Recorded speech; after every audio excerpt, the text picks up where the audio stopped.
Hey everybody, Troy from the Do-It-Yourself World, new off-grid project. We have 63 degrees outside today, 72 in. I did have the wood stove going last night just to keep it warmer out, in. It was a colder night, but with the wood stove going I had to have the windows open. Let's check out the solar and see what we got going on over here. It is partly sunny, partly cloudy today. So we're getting some intermittent sun. So let's see what the batteries are looking like. 14 volts and 263 watts. So I've got nothing draining, but it has been intermittently cloudy, so we've got almost 20 amps coming in. Not bad at all, really. Pretty decent charging going on today. By the way, I have only used the generator once in 4 weeks, I think. That was a period where we had 3 days of clouds, and I used my new generator, and the thing, by the way, ran 5 or 6 hours on a gallon of gas because it was only running a 20 amp 12 volt battery charger to charge up my 3 little batteries that I'm still using. I'm still playing around with 3 batteries, and that was, the generator was basically at idle, so there was no load on the engine. So I will actually have to put a load on that thing once in a while if I was to use it for charging, to make sure the engine doesn't clog up with filth. You got to really put a load on it once in a while to keep it clean. But the batteries have been giving me everything I need in the recent weeks. Of course, we do have a little bit more sun. The sun is higher in the sky and the leaves are not yet on the trees, so I get a lot more solar power coming in. So we're looking pretty good recently. Really, really good. I got a surprise for Melanie. Next time I see her, I'll give her this. It is, what is it now, 11:30, 12:30. I have to change my clock. 12:30 in the afternoon, and I just got home. I was out, actually I took Melanie over to see some friends. She's getting to know the area, and she's getting to know our friends, and so she spends some time visiting people and getting to know everybody. So I'm not like just keeping her sheltered in a room somewhere and stashed away. So these were really cheap, and they're live flowers, so I figured that was really pretty for her. She had never received flowers in her life until I met her and gave her those flowers in Manila. And so these are live, so this is a gift that'll last. So they're quite pretty, really, really nice. And she wants to grow flowers out here in the yard this year. She's already planning and organizing, so I think it's going to be a nice year. It's going to be pretty.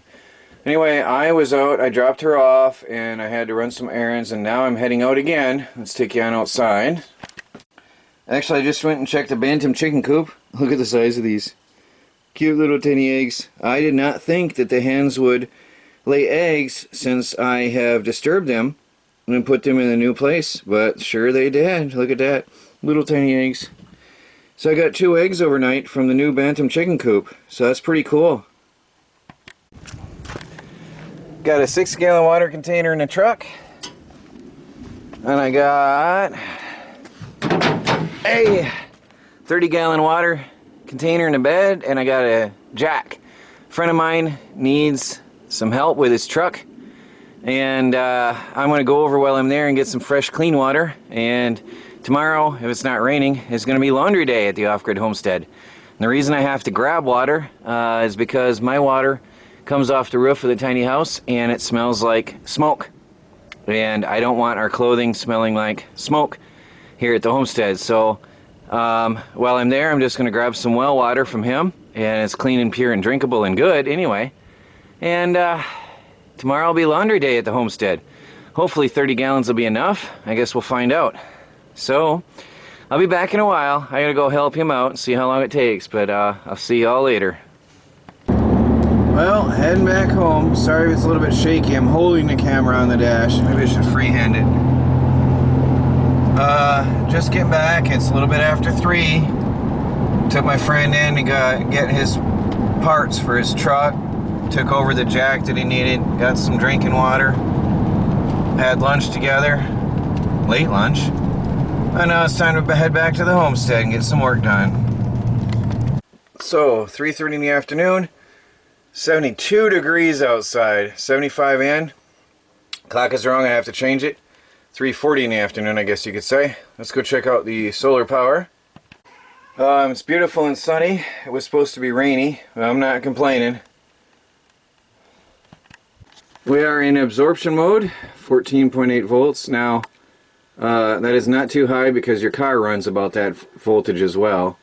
Only bringing in 44 watts, so that means that at full afternoon sun, I am, it's being limited by the solar charge controller only to what the batteries need to finish their topping off. So I could run a whole bunch of power right now because it's all waste, it's all excess at this time. My goal today, if I have enough time this afternoon, is to finish and fix the plumbing, because Melanie is coming soon and I need to have this plumbing fixed. I need to have hot water so we can have a nice happy life here at the homestead. I think this keys goes in here. There we go, good.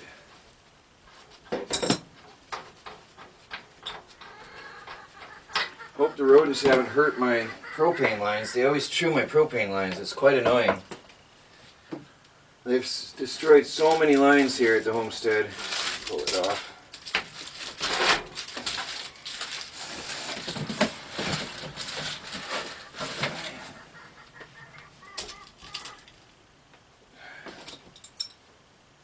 Oh, what do we got?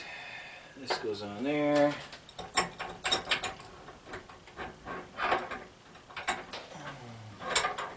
Hopefully it's the same fittings if I'm lucky, and we just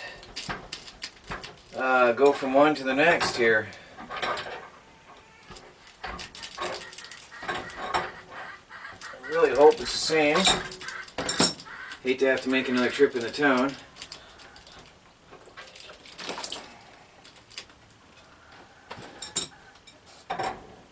So I might be able to fix this. I'm not going to give this up for lost forever. I might be able to fix this one day. I'm going to have a look at it, open it up one day and see how bad it is, see if it can be soldered or brazed. But I'm not going to give up on this particular heater.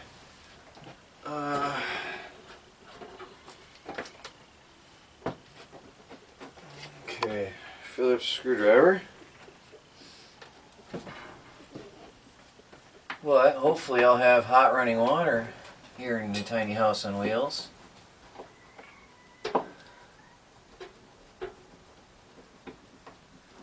Hook up the new water heater.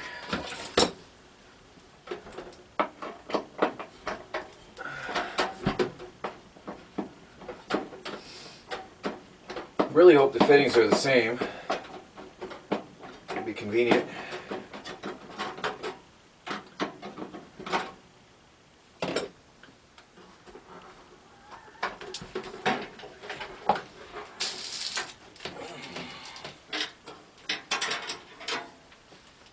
And maybe I'll salvage this one day.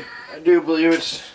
Well, I won't know. I shouldn't say anything until I see the inside of it. Let me go get the new heater. I just put the screw back in and realized I forgot my camera.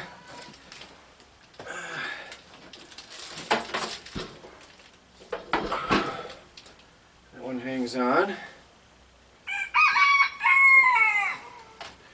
Now, hopefully, everything's the same. Cold water, hot water, gas. I've got to find some Teflon tape.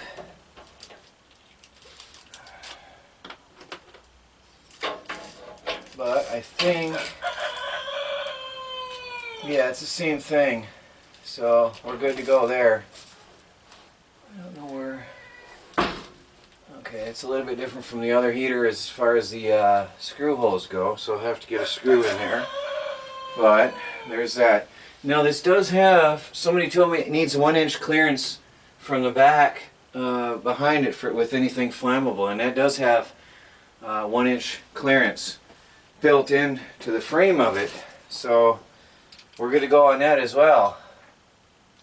It has 1-inch built in to the framing, so we've got our clearance, our safety clearance to anything combustible on the back.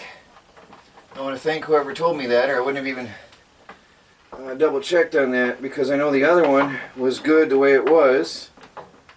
And then I'm just hot swapping the 2 tanks, or the 2 heaters.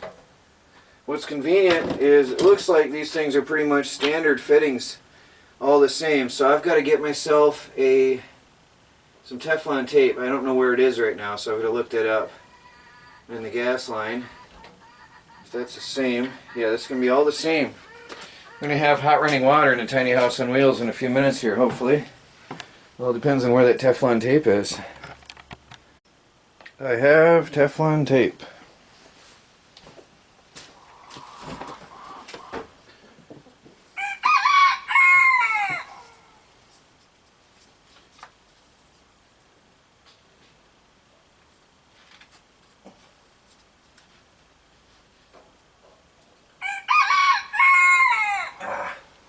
So awkward.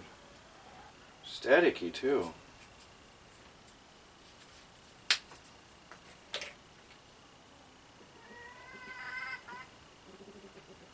It clings to me.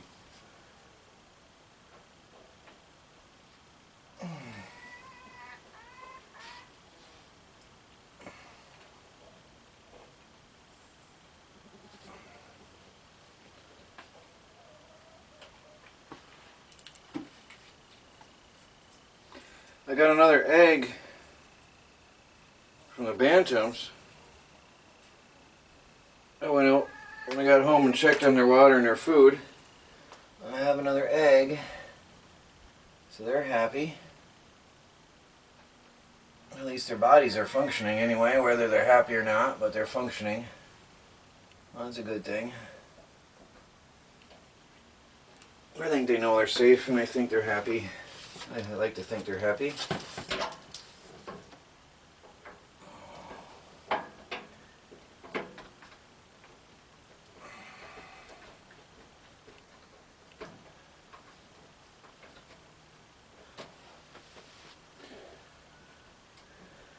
Doesn't turn very well.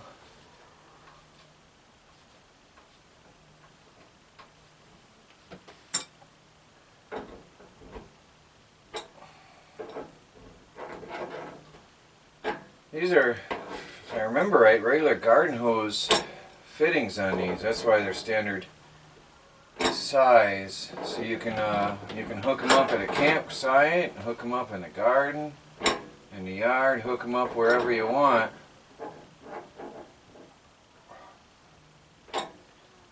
Rubber washer or whatever you got will do the job. You don't want to tighten this too tight and break the inside of the thing, so I'm not going to go much more than that.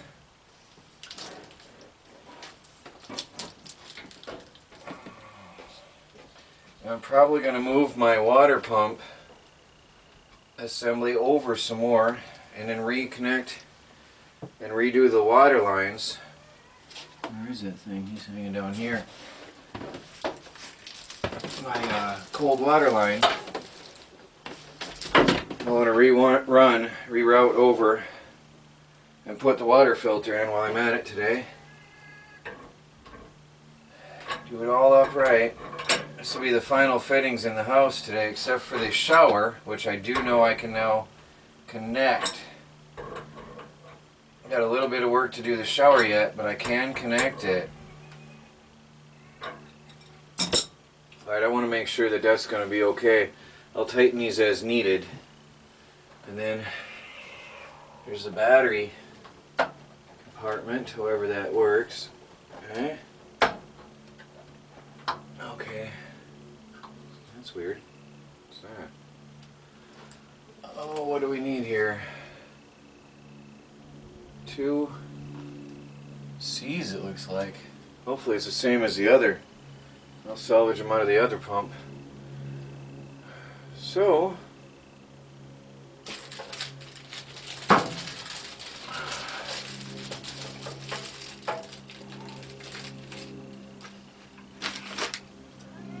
pretty soon I've got to go in and make sure everything's safe inside before I start messing around with the hot water lines.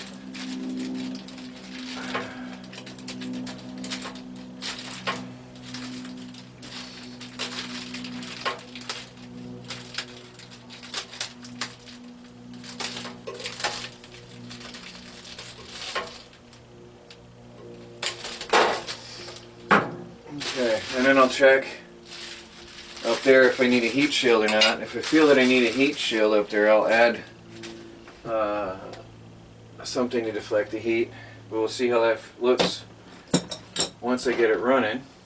So I'm going to get the batteries, and I think, yeah, I've got to check my water filter and see. Oh, I don't even have the ability to hook that. I don't have a clamp for the water filter. Yeah, I'm going to do that a separate day then, because I don't have the ability to hook that up right now. I don't have anything to hook it to the wall with. So I'm going to get the hot water going for today and work in the shower for now. At least get that going. And then we can hook in the water filter on a different day. Right now it's pure rainwater in the lines anyway. There's no gunk in the lines at this time. So I'm going to go inside and make sure that there's no hot water lines turned on before I come out here and turn the water pump back on. And then we'll turn this on and we'll see if everything pressurizes. And I'll be running back and forth, so I won't be able to record at this time. Hi everybody, we have hot running water in the tiny house on wheels. Success. I can smell the propane in here, the exhaust.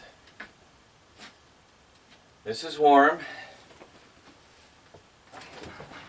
It's hard for me alone to check. Melanie's not around even for me to go get her, so it's not possible for me to check. Okay, that's warm, so I'm going to have her test this with me to make sure. The handle's cold to touch, but there's some warmth up here. So it burns some serious amounts of propane. All I did is ran the bathroom faucet and the kitchen faucet to make sure that hot water flows through both. This is really an amazing device. I tell you, for a tiny house on wheels like this, for small amounts of hot water occasionally, washing hands, washing dishes, this is awesome because it sits there and waits for you until you need it. And when you need hot water, it's there right now. And oh, it's amazing. It's really amazing. I am very, very pleased with this right now. So yeah, I'm gonna have to keep an eye on the temperatures here. Like I said, it's warm, although the sun is shining, so I'm not sure. Yeah, it's a little warm there. So I'll have to keep an eye on that and have, next time Melanie's around, I'll have to have her run the hot water inside while I'm checking here with the laser thermometer. Make sure everything's going to be alright here. Just make sure that we're not going to have any problems. But, well, we're good. I've got a leaky hot water line, so that's an issue I've got to fix right there. It's got a slow drip leak, so I've got to take care of that problem. I don't want to torque it down too hard, and my wrench isn't fitting in there properly, so I've got to get an open end box type wrench and see if I can tighten that down a little bit better. But I think for now we have success. I'm pretty pleased with that. I'll get that fitting tied down and do some more experimenting to make sure there's no leaks anywhere in the lines, but I'm feeling really good right now. So hot water in the tiny house on wheels. That's good, really good. Now eventually I'm going to tee off this hot water line and run an outdoor shower for say foot washing or whatever, or a quick outdoor rinse off or whatever. On a hot summer day you can bathe outside real quick. I'll just have an extension shower head off the back for a quick hose down. And well, that's it. I'm just going to tighten it up So that's done for now. One thing I have noticed with the hot running water is there's more pressure in the lines. A lot of pressure in the lines. There's this crazy amount of pressure. So, oh, there's some filth in the hot water lines, but the hot water heater, I do have hot water on demand. That is hot. That is great. I have hot running water in a tiny house on wheels. Really nice. Really good. So, let's go check the kitchen. Alright. Down is cold, but we have a lot. Now, you guys may remember that this didn't flow very much in the, originally. Now, check this out. That's like a normal house. Look at that. We've got pressure in this house. And I've got a lot more pressure because the hot water heater acts as a pressurizer for the lines. Now, I've got hot water. I can turn it, I don't know if you saw me, I can turn the dial to hot, and I've got pressure in hot water, just the same. And it takes a minute, and there's hot water. Good to go, hot water on demand in the kitchen in the tiny house on wheels. We are good to go. Now once Melanie gets in here after we're married, and she's in here full time, we'll see how long a 20-pounder lasts. That'll be interesting to see what a 20-pound cylinder will do for us. But we do have hot running water on demand. Let me go back outside and tell you what I think I might have to alter in worst case. I may end up moving the heater down and all of the plumbing. I might end up moving everything down the wall a bit to allow more space for the exhaust of the water heater, just to be safe. So actually I most likely will be doing that. But I want to wait and double check how things look with next time Melanie's around. Have her turn on the water in there and run it for a couple minutes actually and see how things go. But this is exciting. With all the hot water lines pressurized in the tiny house, plus the water heater pressurized, this is really, really good. The entire system is improved with that water heater and all the tubing installed. Once I get the water filter on, that's going to add more pressure as well. Just for info, I have hooked up the shower head and the shower water lines, and the first thing I did is checked them for pressure before I hooked up the shower head. I don't even remember what I'm trying to say, but I checked it for pressure, made sure there's no leaks anywhere in the lines, and then over here I've got, still hanging right now because I don't have a frame for it, I have a shower. Oh, by the way, it has its own on-off valve on the shower head. So I have hot water, cold water, and the shower itself, which is currently turned off, but there's the pressure that was in the line itself. So, pretty cool. That's the shower head that came with the camp shower. So now what I've got to do is put a framework in the top inside the bathroom cabinet, a piece of 2x4 up in the frame here to hold the bracket for the shower head. Don't like the idea of screwing through the wall with more screws and more holes, but it's the only option I have right now because that's the way this was designed, and I don't have enough headroom to go above. The shower head will hit up there, so I've got to go and screw through the shower itself. But that is, like I said, that's how it was designed. I could actually go against the back wall, possibly. I don't know. Let me work around this and play around a little bit. Maybe I can try to put a framing up above here, but there's a couple inch frame on here, so I got to see if I can make it work or not. But I can't have it on the back wall because then it'll spray out at the shower curtain, which we definitely do not want. So I'd rather have it spraying from this side across to that side. So I do have cold water, a lot of pressure. Look at this, and hot water. See, hot water, and cold water. So this is amazing. Happy, happy times in the tiny house on wheels. I've got a piece of 2x6 framed in up here. I still have to fasten it in. And over here I have a shower. with pressurized running water. That's a lot of pressure. That thing kicks some pressure. Serious pressure. And that's cold and I've got hot water, so we're good to go. Tiny house on wheels. Shower project finished. Completed. I say that because it's finished and it works. And I've heard a lot of comments about I never finish a project. Well, there you have it. Hot running water and a shower in the tiny house on wheels, and now I'm going to use it. Goodbye, good night. Talk to you all later. Troy from the Do-It-Yourself World on the Off-Grid Project, and no, I'm not going to do a demonstration. Goodbye.